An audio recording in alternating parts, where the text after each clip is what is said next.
I think we're going to have a vaccine by the end of the year. Now, the doctors would say, well, you shouldn't say that. I'll say what I think. I've met with the heads of the big companies. These are great companies.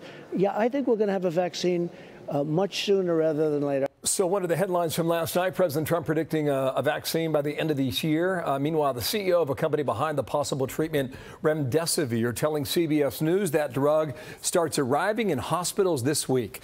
Want to bring in Dr. Ashish Jha, director of the Harvard Global Health Institute. And Doc, nice to see you again, and good afternoon to you. Vaccine by the end of the year. Is it possible? Yeah. Well, so Bill, first of all, thanks for having me back on. That would be great, and I think we're all going to hope. I think it's going to be a long shot to get it by the end of this year, but 2021, sometime, hopefully earlier on, would be great. It's really optimistic to think we can get it by January. When I'm looking at this science, the science is better now than it was during the HIV fight. It's better now, arguably, than Ebola even 3 years ago. When you've got all hands on deck from all these countries around the world, why not consider the possibility of it being fast-tracked? Oh, absolutely. Remember, it takes years to make vaccines in general. So anything that's like 9, 12, 18 months is super fast-track. The only thing I would say is we've never built a coronavirus vaccine before. This is our first time as humanity. Do I think we can do it? I do. All hands are on deck. But we just have to plan for the possibility that it may take a little while because we've never done this before. Oxford University is on this, as you know, Pfizer, Johnson & Johnson. Oxford said over the weekend that they will know if their vaccine is effective in early June. That's a month away. That's pretty fast.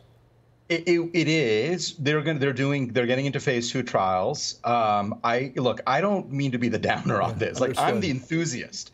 I just don't want to overpromise and underdeliver. And it would be much better if we hope for January, but plan for June or September of 2021. And if we get surprised, it'd be awesome. Okay, yeah, we'll take that. It would be awesome. Strong language you have about the CDC. How come? What do you think's going on there? I feel terrible because as a public health person, I've always loved and admired the CDC. They have just been AWOL in this entire time. Their advice has not been on time and evidence-based. They're not giving us the data we need. I think we need to really take a hard look at what's happening at the CDC and why are they not performing as we expected. I saw some of your comments. You don't like the leadership down there in Atlanta. That's what I take away from what you're saying there. I don't know what's going on, to be perfectly honest. What I can tell the first test is failed. they are not performing. What's that? The first test failed. Yeah, the first test failed. They've put out recommendations that have been slow. They have not been keeping up on the data. For 4 weeks, they took the weekend off on updating what was happening with the pandemic. You don't take weekends off in the middle of a pandemic.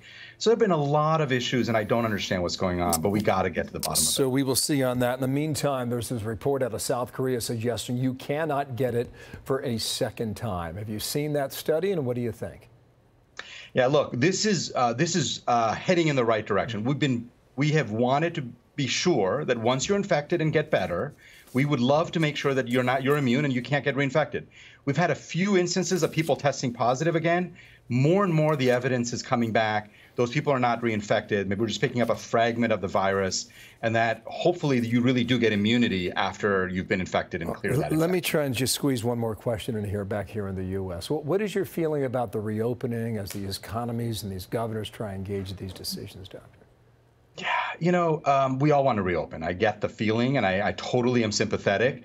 I think the president's guidelines for opening up America again are evidence-based and science-based. I want governors to use those guidelines.